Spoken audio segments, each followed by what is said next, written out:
भगवान देवादिदेव महादेव के साथ में मां भगवती कैलाश पर विराज करके सुंदर विहार कर रहे हैं। युगों युगों की बिछड़ी हुई प्रेम की वेला पुनः आई है। बड़े लंबे इंतजार के पश्चात में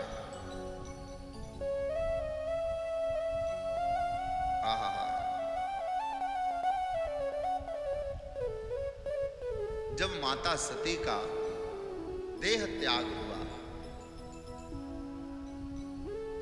तो देह त्याग के पश्चात में महादेव परम बैरागी बन गए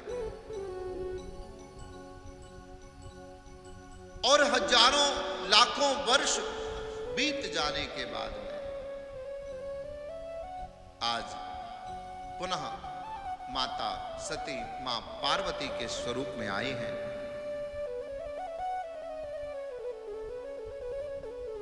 देवताओं ने आकर के मां जगत जननी जगदम्बा एवं देवादिदेव महादेव की वंदना की। महादेव से प्रार्थना करी, प्रभु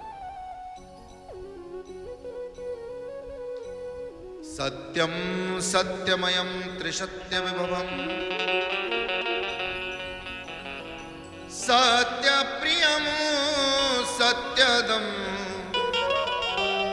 विष्णु ब्रह्मनुतम स्वकीय कृपयो पाताकृतिम संकरम।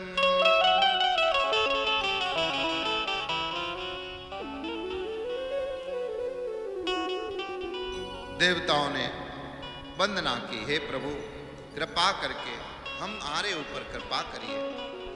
करुणाकर महादेव ने अपने पुत्र कार्तिकेय को देवताओं के साथ भेजा, देवसेना का सेनापति बना करके। साथ में समस्त देवताओं ने प्रस्थान किया और भयानक युद्ध हुआ। देवताओं का और असुरों का ऐसा युद्ध, अद्वितीय युद्ध। देवताओं को साथ लेकर के कुमार कार्तिकेय ने जो रौद्र रूप वहां धारण किया, ऐसा लगता था जैसे 6 मुख धारण करके देवादिदेव महादेव स्वयं ही रण में विकराल महाकाल का रूप धारण करके असुरों का संहार कर रहे हैं। इस दिव्य पराक्रम को देख करके मां प्रसन्न है। बेटा कुछ अच्छा काम करे तो माता को अच्छा लगता है, मां बड़ी प्रसन्न है। और देखते ही देखते कुमार कार्तिकेय ने असुरराज तारकासुर का वध कर दिया। देवताओं ने जय जयकार की और देवताओं की जय जयकार सम्मान पाकर के कार्तिकेय गदगद हुए। देवताओं को साथ लेकर के आए महादेव की शरण में। महादेव ने कुमार कार्तिकेय को अंक में भर लिया। पुत्र, तुमने आज देवताओं को, मनुष्यों को, गंधर्व किन्नरों को, तीनों लोकों को तारकासुर के अत्याचार से मुक्ति प्रदान की। मैं तुम पर बड़ा ही प्रसन्न हूं। और महादेव ने प्रसन्न होकर के कुमार कार्तिकेय को दिव्य वरदानों से विभूषित किया। सेना, देवताओं की सेना का सेनाध्यक्षों ने नियुक्त किया गया।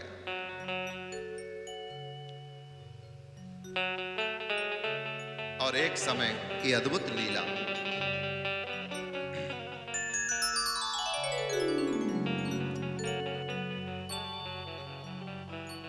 एक समय की अद्भुत लीला, मां कैलाश पर विराजमान है। जो सखियां उनके घर से आई थी, उन सखियों के साथ में माता सुखपूर्वक कैलाश की कंदरा में निवास करती है। सजनों, एक बार जैसा कि सर्वविदित है, माता भगवती पार्वती सखियों के साथ में बैठ करके वार्तालाप कर रही थी। सखियां उनका श्रृंगार कर रही थी, उन्हें स्नान करा रही थी, उनकी सेवा शुश्रूषा में लगी थी। और अचानक वैरागी महादेव के मन में भगवती पार्वती से मिलने की उत्कंठा जागृत हुई। माता से मिलने के लिए देवाधिदेव महादेव आए और महादेव अचानक से जब माता के भवन में कक्ष में पधारे तो माता उस समय ऐसी अवस्था में थी कि माता को लज्जा आई। उन्होंने महादेव से कहा, अरे महादेव, आपके आने की आप थोड़ी सी सूचना तो देते। आप अगर सूचना देते तो मैं आपके चरणों में सेवा के लिए उपस्थित होती। सखियों वहां से चली गई। कुछ समय बाद सखियां जब एकांत में माता के पास बैठी, चूंकि माता की जो सखियां हैं, बहुत सारी सखियां पिता के घर से ही संग में आई हैं। पहले राजा महाराजाओं के बड़े बड़े जो विवाह हुआ करते थे, उसमें दास दासियां, नौकर चाकर, हाथी घोड़े, बहुत सारी सामग्री जाती थी। दास दासी भी परमानेंट जो होते थे वो उसी नगर में चले जाते थे। सखियों ने बैठ करके माता पार्वती से कहा, हे देवी, हम कैलाश में रहते हैं और यहां पर तो सारा महादेव का ही राज चलता है।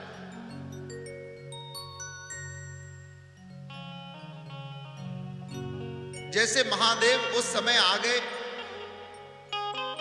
किसी गण ने उन्हें रोका नहीं। माता कहती है, बोले हाँ मैंने पूछा तो था, पर महादेव कहते हैं कि यहां पर कौन मुझे रोकेगा?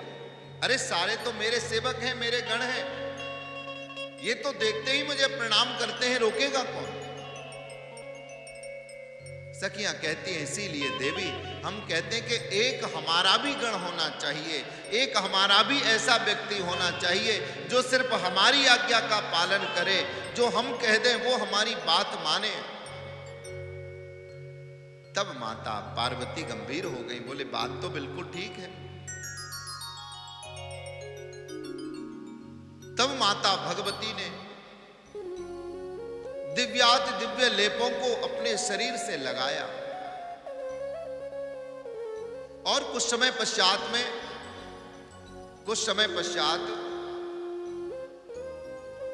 उसी लेप को छुड़ा करके अपने शरीर से और एक दिव्य मूर्ति का स्वरूप दिया, दिव्य बालक का स्वरूप दिया।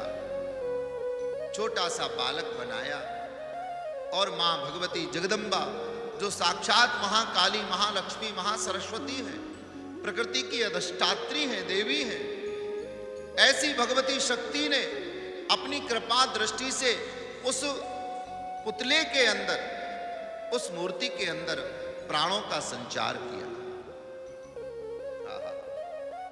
प्राणों का संचार करते ही उसमें पुनः नवीन प्राण आ गए। हाथ जोड़ करके वो बालक खड़ा हो गया सामने।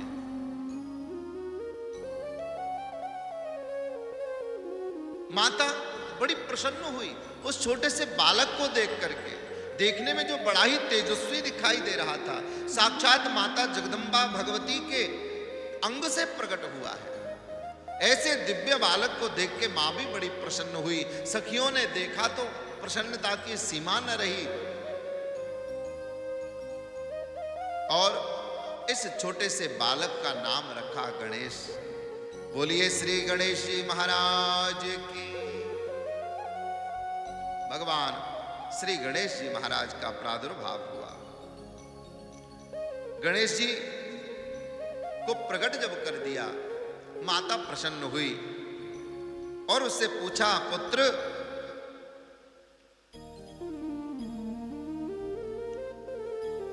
तुम्हारा कर्तव्य है, तुम मेरी आज्ञा का पालन करो। गणेश जी महाराज ने हाथ जोड़ करके कहा, हे मां, आप आज्ञा करिए, मैं आपकी प्रसन्नता के लिए क्या कर सकता हूं? मेरे प्राणों पर भी आपका ही अधिकार है। सज्जनों, माता पार्वती ने कहा, पुत्र जाओ, दरवाजे पर जाकर के खड़े हो जाओ और कोई भी, किसी को भी मेरी आज्ञा के बिना अंदर प्रवेश मत करने देना।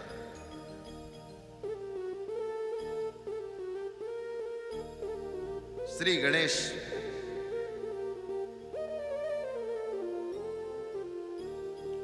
दरवाजे पर जाकर के खड़े हो गए। नंदीश्वर आदि गण आए भगवान का संदेश लेकर के, माता के दर्शन की इच्छा से, पर गणपति गणेश ने, बालक गणेश ने उन्हें अंदर नहीं जाने दिया। नंदीश्वरों को बड़ा आश्चर्य हुआ, हमारे कैलाश पर ये बालक कहां से आ गया, ये बालक किसका है, आज से पहले तो कभी कैलाश पर नहीं देखा। कहा, बालक तुम जानते नहीं हो हमें, हम नंदी हैं, हम यहाँ के गणाध्यक्ष हैं, सारे गणों के अध्यक्ष हैं, माता के दर्शन के लिए आए हैं, हमें रास्ता दे दो। नंदी को रास्ता नहीं दिया, नंदी लौट गया। महादेव से कहा, महादेव कोई बालक खड़ा है, हमको किसी को माता के भवन में नहीं जाने देता। महादेव बोले, मैं देखता हूं। महादेव चले, महादेव चले और महादेव ने जब देखा कि कोई बालक बड़ा सुंदर है, उस सुंदर बालक को देख करके महादेव भी, महादेव की तो ये सब लीला थी, वो जानते थे। पर महादेव ने कहा, बालक मुझे अंदर जाना है। रास्ता रोक लिया महादेव का बालक ने। बोले, महाराज जब तक मेरी मां की आज्ञा नहीं होती आप अंदर नहीं जा सकते। मां की आज्ञा है कि किसी को भी मैं अंदर न जाने दूं। महादेव ने कहा, अरे बालक तुम जानते नहीं हो हम कौन हो, हमें जानते नहीं हो, हम साक्षात शिव हैं और जिनकी आज्ञा से तुम यहां खड़े हो वो हमारी अर्धांगिनी है, तुम हमें नहीं रोक सकते। गणपति गणेश तो बुद्धि में अग्रणी थे, हाथ जोड़ करके कहा, हे महादेव मेरी मां की आज्ञा है, उन्होंने कहा है किसी को भी अंदर मत आने देना, इसलिए जब तक मेरी आज्ञा, मां आज्ञा नहीं करती तब तक मैं आपको नहीं जाने दूंगा। क्रोध में भर गए महादेव, बालक तू हमसे बहस कर, हमें जानता नहीं, हम महादेव।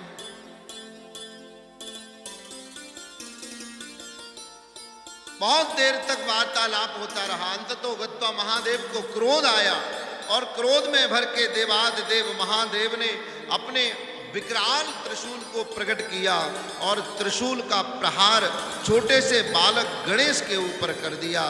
त्रिशूल का प्रहार करते ही हाहाकार मच गया, क्योंकि छोटे से बालक का शीश धड़ से अलग हो गया। रानियों चारों ओर दासियां दौड़ पड़ी, सखियां दौड़ पड़ी, गणाध्यक्ष हाहाकार करने लगे। माता के पास दौड़ करके सखियों ने सूचना दी, देवी आपके द्वारा बनाए गए आपके पुत्र गणेश का भगवान शिव ने वध कर दिया। पुत्र का जब मरण सुना, पुत्र का जब शीश काटना सुना, माता भगवती की आंखों से आंसू छलक आए। क्रोध के मारे आंखें लाल हो गई, शरीर कंपायमान होने लगा और धीरे धीरे भगवती साक्षात काली के स्वरूप में आ रही। देवता थर-थर कांपने लगे, असुर प्रसन्न होने लगे।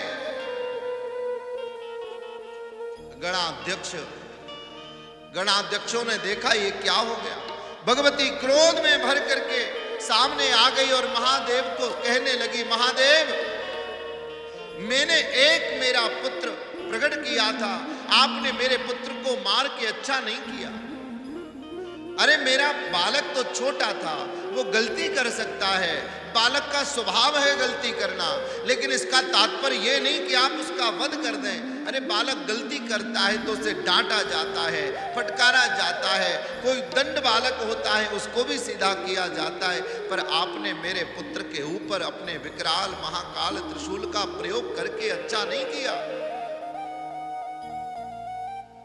भगवती प्रकृति ने अपनी सारी शक्तियों को अपने पास खींच लिया।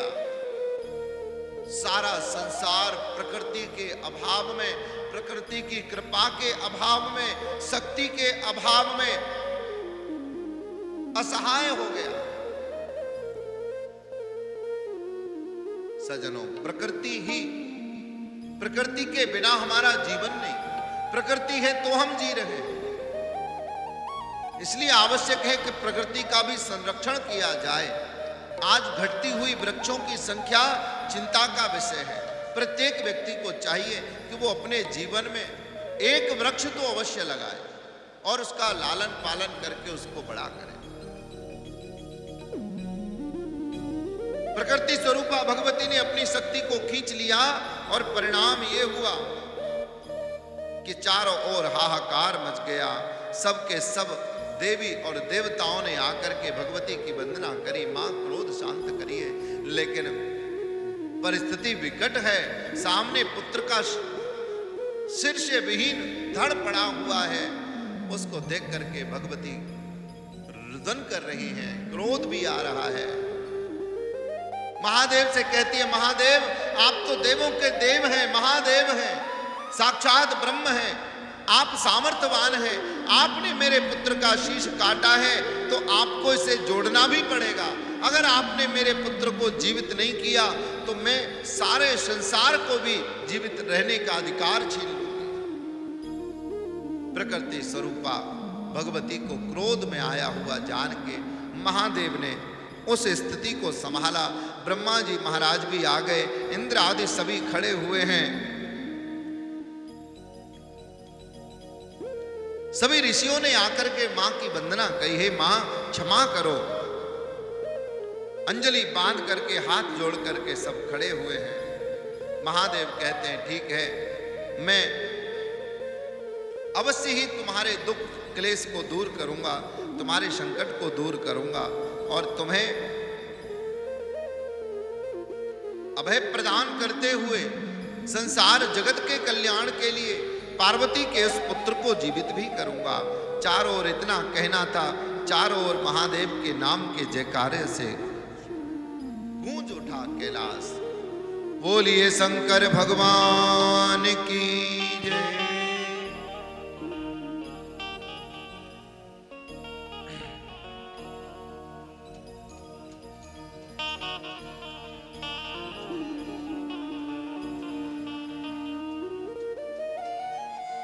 वंदना की समस्त देवताओं ने महादेव की। महादेव ने भी कृपा करुणा करी, वचन दिया इसको अवश्य बालक को जीवित किया जाएगा। देव ऋषि मुनियों से कहा, गणों से कहा, जाओ दक्षिण दिशा में जो हथनी अपने पुत्र से पीठ करके सो रही हो उस हथनी के बालक के शीश को काट ला। गणाध्यक्ष गए, ऐसी हथनी के शीश को काट के ले आए। ऐसे हथनी जो अपने पुत्र से पीट करके सो रही थी और हाथी का सिर ला करके महादेव को सौंपा। महादेव ने कृपा करी, करुणा करी और उस बालक के धड़ के ऊपर हाथी का शीश लगाया, प्राणों का संचार किया। तो देखते ही देखते श्री गणेश जी महाराज पुनः जागृत हो गए। चारों ओर जयकारा लगा, बोलिए शंकर भगवान की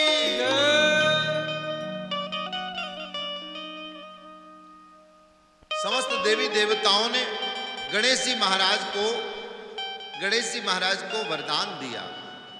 सबने आशीर्वाद प्रदान किया और आशीर्वाद प्रदान करके अपने अपने भवनों को चले गए। माता बड़ी प्रसन्न हुई। आइए, गणेश जी का प्रसंग आया है, 2 मिनट गणेश जी का भी ध्यान करें।